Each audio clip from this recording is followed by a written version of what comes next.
Start the first session of this contest. Let us welcome the first speaker. The first speaker is Ms.Mina Wakimasu. Her speech title is Remove the Dark Curtain.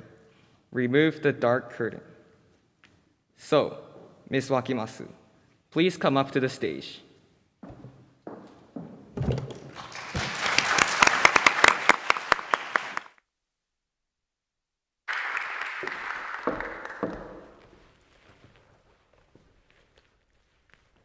Thank you, Master of Ceremonies, honorable judges, questioner, timekeepers, audiences, and all organizers. Good afternoon, everyone. Thank you.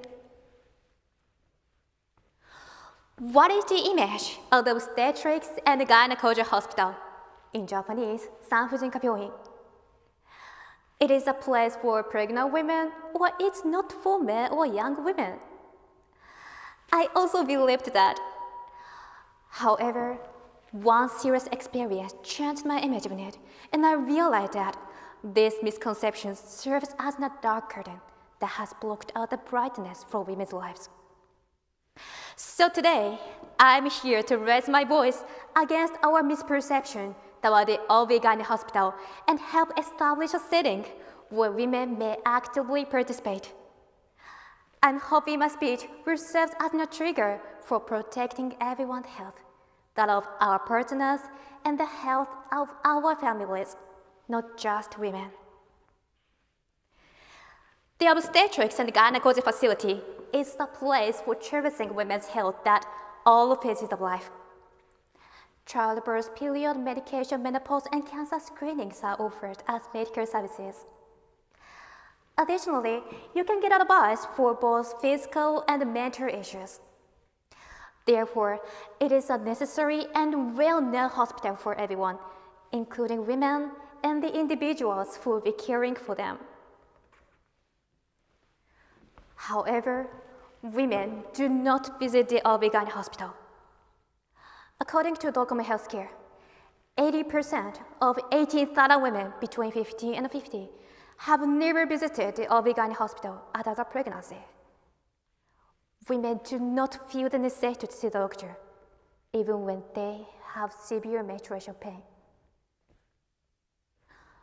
So, why do we consider the OB/GYN hospital only for childbirth or pregnancy?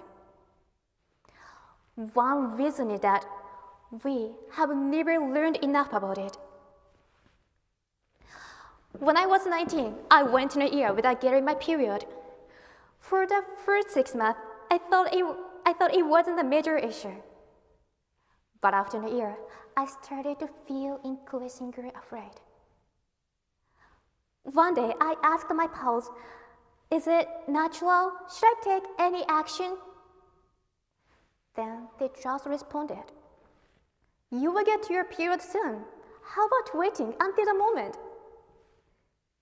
At that moment, going to the OB/GYN hospital was not an option for me. I initially believed that it had nothing to do with me due to my ignorance about it. Everyone, please reflect on your past experiences. Have you ever learned about the OB/GYN hospital in your life?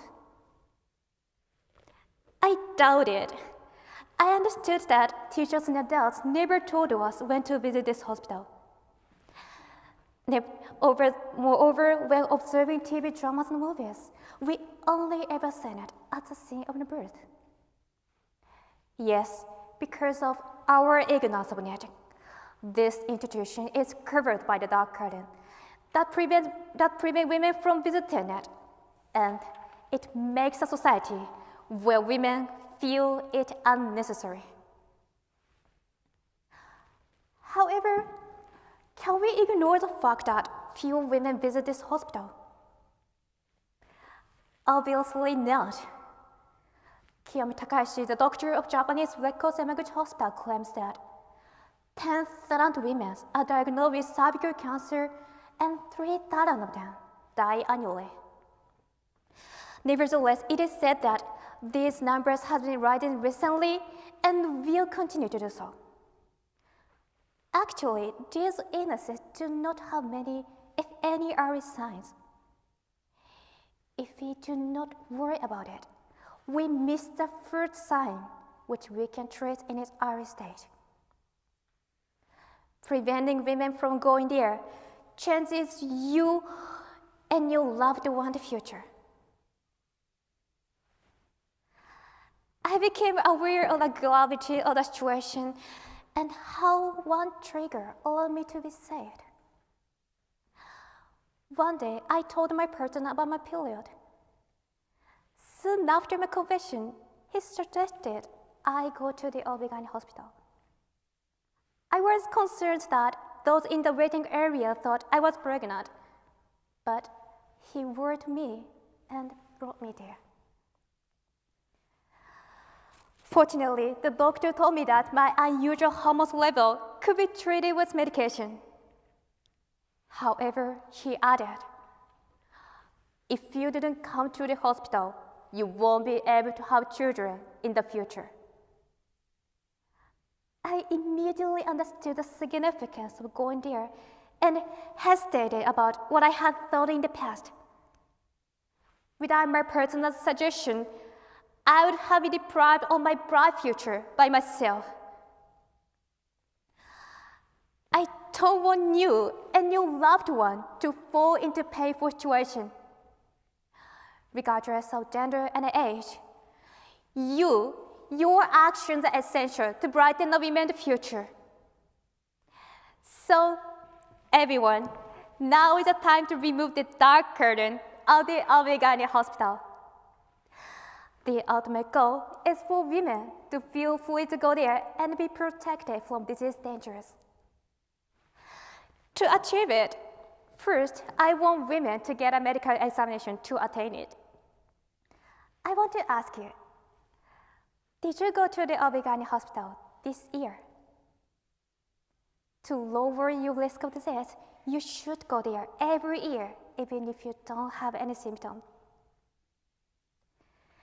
Second, for everyone, both men and women, please ask your loved one, do you go to the OB/GYN hospital once in a year? If they respond no, please cite my speech to highlight the significance of going there. If you experience menstruation pain, it is an excellent place to ask for help, it's preferable to say. Our suggestions are vital for them to realize the necessity to see the doctor, as my partner did me. Yes, with our action, we can remove the misperception from both women and our society. After I visit the doctor, I feel free to have checkups regularly. As a result of it, my period began naturally. Now I'm sharing the true image there with my friends. One of them said, thank you to an advice, I could recover from serious pain and feel safe coming there. I understood I could remove her dark curtain and save my friend's health. What is the image of the obstetrics and gynecology hospital, in Japanese, 産婦人科病院? I guess your answer will be different before you listen to my speech. By removing the dark curtain of the OB/GYN hospital, we can save women from the risk of disease. Thank you.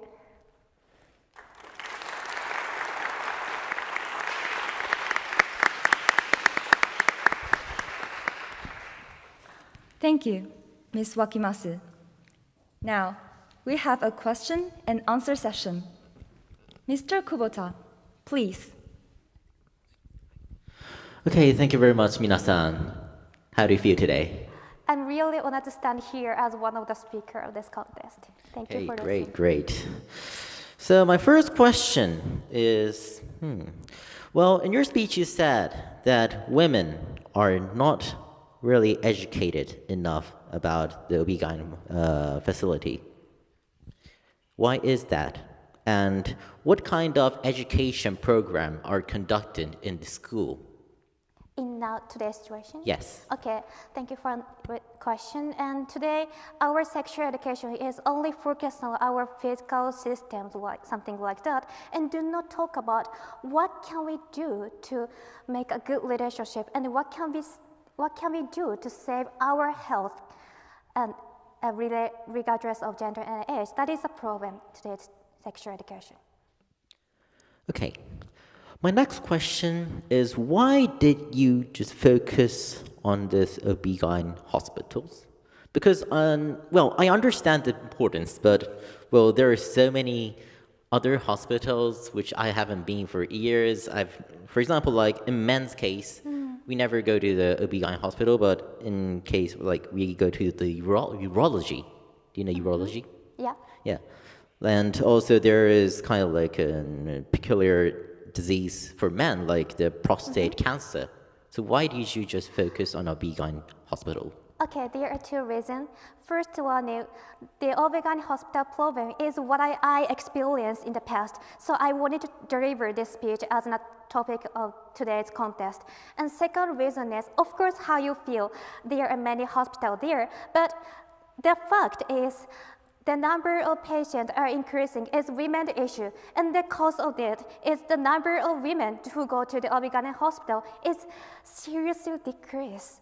So I wanted to change that situation. So that is why I insist the going to the OB/GYN hospital is important.